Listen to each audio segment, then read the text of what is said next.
Imagine करिए कि कल आपको 200 लोगों के सामने बोलना है। इनिशियली आपके माइंड में थॉट्स कैसे आएँगे? Oh my God! मुझे बस इस सिनेरियो से निकालो, मुझे सबके सामने कुछ भी नहीं बोलना है, या फिर मुझे बस इस सिचुएशन में जाना ही नहीं है, क्या पता कुछ गलत हो जाए और उस चीज़ के लिए मैं पूरी लाइफ़ एम्बैरेस्ड रहूँ या फिर रूमिनेट करूँ, मतलब ओवरथिंकिंग करूँ। या फिर कुछ लोग इतने ज़्यादा नम होंगे इस क्वेश्चन में कि उनके दिमाग में और कुछ भी नहीं चल रहा होगा। बस वो 200 पीपल फिगर चल रही होगी जिनके सामने उनको बोलना है। पहले तो ये मर्फीज़ लॉ को याद रखिएगा, अगर हम नेगेटिव सोचते हैं तो बहुत ज़्यादा चांसेस होते हैं कि वैसा ही होता है। सो यूनिवर्स आपकी कोर फ्रीक्वेंसी को मैच करता है, इसलिए you better guide it the right way. So आप सब लोग आखिर तक बने रहें, क्योंकि आप लोग सीखेंगे कि ऑलमोस्ट ऑल ऑफ अस, हम सभी लोग कॉन्फिडेंस को रॉन्ग वे में बिल्ड करते हैं। कौन सी सही साइकोलॉजी है जो कॉन्फिडेंस बिल्डिंग में यूज़ होती है, the undefeatable way जिससे हम लोग कॉन्फिडेंस बिल्ड कर सकते हैं, and lastly the crucial and the most important truth जो कि मुझे पता चला after researching so many people and their set of challenges in building confidence. तो वापस से अपनी इमेजिनेशन पर आते हैं और इसके फर्स्ट पार्ट पे कि हम लोग बाकी में से गलत तरीके से बना रहे हैं।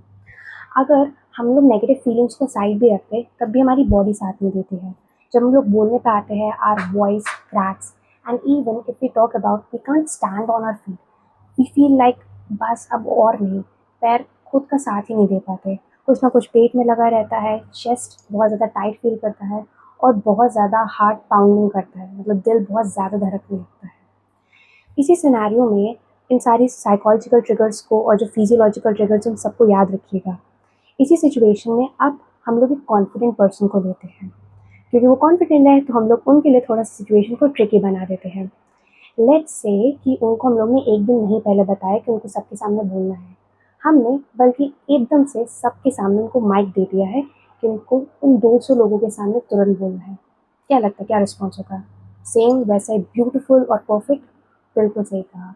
क्योंकि जो कॉन्फिडेंट लोग होते हैं उनको फ़र्क नहीं पड़ता कि आप उन्हें एक दिन पहले बताओ या एकदम से सबके सामने माइक दे दो, वो तब भी उतना ही अच्छा परफॉर्म करेंगे। हमेशा अपनी स्पीच को ब्यूटिफाई करेंगे बीच-बीच में, अगर आप उनकी वॉइस को ध्यान से सुनेंगे। जो यहाँ पे सबसे बड़ा कैच है, हमें लगता है कि जो ये फिजियोलॉजिकल ट्रिगर्स से पेट में अजीब-सा लगना, वॉइस क्रैक करना जब हम लोग बोल रहे हैं, ये सिर्फ़ हमारे साथ ही होता है। बट एक्चुअली में ये कॉन्फिडेंट लोगों के साथ भी होता है। मोंटाना वॉन प्लेस extremely confident public speaking coach जो लोगों की मदद कर रही है सिंस 2008। उन्होंने खुद एडमिट किया है टेडेक्स टॉक पे that still she gets that huge massive anxiety hit her. कहने का मतलब है जब भी वो स्टेज पे जाती हैं उनको तब भी एंग्शियस फीलिंग आती है, just like the normal people.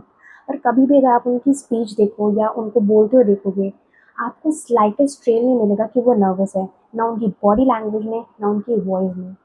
उनमें से काफ़ी सारे तरीके बताए और एक जो सबसे इम्पोर्टेंट सबसे मेजर तरीका है जो वो खुद के लिए यूज़ करते हैं, वो है कि आपका एक पर्पस ज़रूर होना चाहिए। वो पर्पस सिंपल भी हो सकता है, पर वो इतना पावरफुल होना चाहिए कि वो आपकी सारी अटेंशन को प्रेजेंट मोमेंट पे लेकर आ जाए। उनका पर्पस है कि वो स्टेज पे इसलिए है ताकि वो अपनी ऑडियंस की मदद कर सके, और वो सबको यही चीज़ रिकमेंड करती है कॉन्फिडेंस बिल्डिंग के प्रोसेस में कि आप खुद के लिए भी कोई ना कोई पर्पस ज़रूर रखें। वो सिंपल भी हो सकता है, पर वो इतना पावरफुल होना चाहिए कि वो आपकी सारी अटेंशन को प्रेजेंट मोमेंट पे लेकर आ जाए और आप अपनी स्पीच को कॉन्फिडेंटली बोल पाओ। और मैंने भी इस चीज़ को एक्सपीरियंस किया है बहुत सारे स्कूल प्लेस में, बहुत सारे स्टेज परफॉर्मेंसेस में। मैं खुद भी रेडियो जॉकी स्पीकर रह चुकी हूँ। एक सेल्स जॉब को हिट किया at the age of 17, and at the same age in the same company I have become the brand promotion executive. मैंने कंप्लीटली स्ट्रेंजर से बात करी है and I close the deal at the very first meeting with them. और अगर आप चाहो तो मैं उस पर भी एक वीडियो बना सकती हूँ, how to close the deal at the very first meeting. पर अभी के लिए मैं इतना ही कहना चाहती हूँ कि जो मोस्ट कॉन्फिडेंट पर्सन होते हैं और इवन हमारे नॉर्मल लोग होते हैं, उन दोनों को सेम साइकोलॉजिकल और फिजियोलॉजिकल ट्रिगर्स मिलते हैं जब वो बोलने पर आते हैं। और यही चीज़ हम लोग कॉन्फिडेंस बिल्डिंग में सबसे ज़्यादा गलत करते हैं। आपको वो सिनेरियो याद है 200 लोगों का, और हमारी इनिशियल फीलिंग्स कि हम तैयार नहीं हैं, हम कॉन्फिडेंट नहीं हैं, हम लोग स्टेज पे नहीं जाएंगे। और इस तरीके से कॉन्फिडेंस बिल्ड करने का सोचते हैं कि एक बार पहले कॉन्फिडेंट हो जाएंगे, प्रिपेयर्ड हो जाएंगे, फिर ही उनके सामने जाके बोलेंगे। बट आज आपको रियल पिक्चर पता चल गई है। जो इवन आपके सबसे ज़्यादा कॉन्फिडेंट पीपल होते हैं, वो भी वेल प्रिपेयर्ड या बहुत सुपर कॉन्फिडेंट नहीं होते सिचुएशन के लिए। उनको भी सेम ट्रिगर्स मिलते हैं, बट तब भी वो बहुत ज़्यादा करेजियस और ब्रेव होते हैं कि वो उस सिचुएशन में एक स्टेप ज़रूर लेते हैं। और यही हमें इस वीडियो के सेकंड पार्ट पे लेकर आता है, the real psychology building confidence. अगर मैं बात करूँ तो हम लोग सोचते हैं कि हम लोग पहले कॉन्फिडेंस को गेन कर ले फिर एक्ट करेंगे, पर आप इस एल्बर्ट ब्यूरांडास की सेल्फ एफिकेसी थ्योरी को ज़रूर जाके चेकआउट करिएगा। ये थ्योरी कहती है performance accomplishments are the most influential source of building self efficacy beliefs. Simply saying, जब भी आप कभी कोई एक्शन लेते हो और आप उसमें सर्वाइव या सक्सीड कर जाते हो, आपके ब्रेन को ऑटोमेटिकली इंडिकेशन मिल जाती है कि आप इसको अगली बार भी कर सकते हो। यही साइकोलॉजी हमें अपने थर्ड पार्ट पे लेकर जाती है, that is the undefeatable rule of building confidence. वो पार्ट जिसका हम सब लोगों ने वेट किया।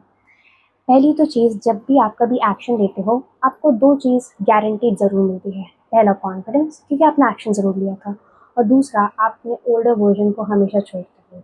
वर्ज़न जो वहीं पर बैठा रहता है, एक पुराना वर्ज़न जो कभी भी कोई एक्शन ना लेता, कभी भी कोई चेंज ना होती और कभी भी कोई इम्प्रूवमेंट ना होती। एंड एक और सिनेरियो बताती हूँ कि कभी अगर आपने कुछ एक्शन या स्पीकिंग का ट्राई करना चाहा और चीज़ें सही नहीं गई, तब भी कभी एम्बैरेस फील मत होइएगा, क्योंकि कॉन्ग्रेचुलेशंस, इस सिनेरियो में आपको 3 चीज़ें मिलती है। पहला, कॉन्फिडेंस तो ज़रूर मिलेगा क्योंकि आपने एक्शन लिया है। दूसरा, ओल्डर वर्जन का आप ज़रूर छोड़ेंगे क्योंकि आपने एक्शन लेके इम्प्रूवमेंट की तरफ कदम बढ़ाया है। चेंज आपको अपने अंदर ज़रूर देखने को मिलेगा। और इतना सब सुनने के बाद आपने पक्का गेस कर लिया होगा थर्ड क्या होगा। थर्ड है वो लेसन्स, इतने पर्सनलाइज लेसन्स जो कि आप यूज़ कर सकते हो अपने आप को इम्प्रूव करने के लिए। ये सबसे बेस्ट है, पता है क्यों? क्योंकि ये सबके लिए नहीं है लेसन्स, और जेनेरिक नहीं है। ये आपके लिए पर्सनलाइज्ड होंगे कि कैसे आप अपने आप को इम्प्रूव कर सकते हो। तो इन लेसन्स को ज़रूर यूज़ करें और अपने आप को ज़रूर इम्प्रूव करें। अगर आपने वीडियो में यहाँ तक देखे हैं तो कॉश, आप डेंजरसली ऑसम हो गए हो। आपको एक गोल्डन की मिल गई है बिल्डिंग कॉन्फिडेंस की।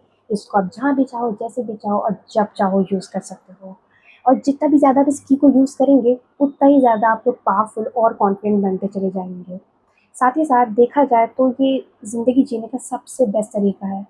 हर समय, हर लाइफ की अपॉर्चुनिटी पे अपने आप को इम्प्रूव करते रहना। Before jumping on the last part, नीचे दिए गए सब्सक्राइब बटन को ज़रूर सब्सक्राइब करें। क्यों? क्योंकि हम लोग इसी चैनल पर बिल्ड कर रहे हैं कम्युनिटी ऑफ अनडिफीटेबल वॉरियर्स। अच्छा नाम। पता है क्यों? वॉरियर्स क्योंकि हम लोग के पास अपने बैटल्स हैं, और अनडिफीटेबल क्योंकि हम लोग कभी भी हार नहीं मानेंगे और हमेशा अपने आज से और ज़्यादा इम्प्रूव करते रहेंगे और ज़्यादा बेटर बनते रहेंगे। मैं तो कह सकती हूँ आज का सब्सक्राइब आपको ईयर्स ऑफ लर्निंग जो आप ट्रायल के थ्रू खुद से सीखते हैं उससे बचा सकता है। तो डू सब्सक्राइब। और आगे वीडियो का एक और इंटरेस्टिंग पार्ट जो कि बोनस पार्ट, हमारा क्रूशियल ट्रूथ। ये मुझे पता चला जब मैंने बहुत सारे लोगों पे रिसर्च करी और उनके चैलेंजेस को देखा जो कि वो फेस करते हैं कॉन्फिडेंस बिल्डिंग के टाइम पे। और जो कि सबसे इम्पोर्टेंट चीज़ मुझे पता चली, जो कि है सच्चाई, कि आपको बहुत माइंडफुल रहना है अपनी सराउंडिंग्स के बारे में। आप किन लोगों के साथ टाइम स्पेंड करते हो, और साथ ही साथ कभी भी लाइफ में ऐसा मत करिएगा कि आपकी कॉन्फिडेंस का सोर्स कोई एक्सटर्नल चीज़ है। हमेशा आपकी कॉन्फिडेंस खुद से आनी चाहिए। मैं अभी इस चीज़ को क्लियर करती हूँ। मैंने आपको अभी बताया है undefeatable rule of building confidence का। वो रूल चाहता है कि आप एक्ट ज़रूर करो, आप एक्शन ज़रूर लो, पर वो एग्जीक्यूशन ही तभी हो पाएगा जब आपने अपना माइंड बना लिया होगा। और हमारी आज की डेट में जितनी भी सारी चॉइसेस हैं वो बहुत ज़्यादा इन्फ्लुएंस्ड होती हैं हमारे आसपास के लोगों के, और साथ ही साथ वो लोग स्पेशली जिनके साथ हम लोग सबसे ज़्यादा टाइम स्पेंड करते हैं। तो अगर आप उन लोगों के साथ हैं जो अवॉइड करते हैं पब्लिक स्पीकिंग को, शाय है, तो चांसेस बहुत ज़्यादा हाई है कि आप भी इस चीज़ को अवॉइड करेंगे। बट गुड न्यूज़ ये है कि आपको अपने बडीज़ को, अपने फ्रेंड्स को या अपने सर्कल को छोड़ने की कोई ज़रूरत नहीं है। आपको बस एक स्ट्रॉन्ग एग्जीक्यूशन पाथ बनाना है अपने और एग्जीक्यूशन के बीच में, मतलब अपने और एक्शन के बीच में। और ये बात कम्प्लीटली अनअफेक्टेड होना चाहिए by the voices of the world. No matter कितना क्लोज और डियर आपको खुद का इनर सर्कल है, आपके फ्रेंड्स का या आपके लोगों का, आपको हमेशा माइंडफुल रहना है और अपने सर्कल से हमेशा अच्छी चीज़ें सीखनी चाहिए, हमेशा दी राइट थिंग्स। और लास्टली, आपके कॉन्फिडेंस बिल्डिंग का सोर्स कभी भी कोई एक्सटर्नल चीज़ नहीं होनी चाहिए। कभी भी नहीं होना चाहिए कि मैं उस आइडल की तरह बनना चाहता हूँ या इस आइडल की तरह बनना चाहता हूँ, या फिर मैं तभी कॉन्फिडेंट फील करती हूँ या करता हूँ जब मेरी मॉम ऑडियंस में होती है। वो वैसे भी आपके साथ है, उनकी पार्ट्स आपके साथ है, तो आप बस स्टेप ज़रूर लीजिए। और सेकेंडरी जो आइडल वाली चीज़ कही थी, बहुत अच्छी बात है, ज़रूर इंस्पिरेशन लीजिए, अपने अंदर चेंज ज़रूर लाइए। वो इंस्पिरेशन किसी इम्प्रूवमेंट किसी भी चीज़ का हो सकता है, पर ये बहुत क्रूशियल है कि जब भी आप कॉन्फिडेंस बिल्डिंग पे फोकस करो, आप सिर्फ और सिर्फ अपने ऊपर ध्यान दो, ताकि आपका पूरा फोकस सिर्फ और सिर्फ अपने ऊपर इम्प्रूवमेंट पर हो और किसी भी कॉम्पिटिशन या कंपैरिजन पे ना हो। मुझे ये कोट बहुत पसंद है, fear kills more dreams than failure ever can. इसका मतलब है कि जो आपका फियर है वो ज़्यादा सपने किल करता है आपके इंस्टेड ऑफ योर फेलियर। तो बहुत इंपॉर्टेंट है कि आप गोल्डन की को ज़रूर यूज़ करें, एक्शन ज़रूर लें। अभी के लिए बस इतना ही, तब तक के लिए और उसके बाद भी स्टे हैप्पी, स्टे स्ट्रॉन्ग।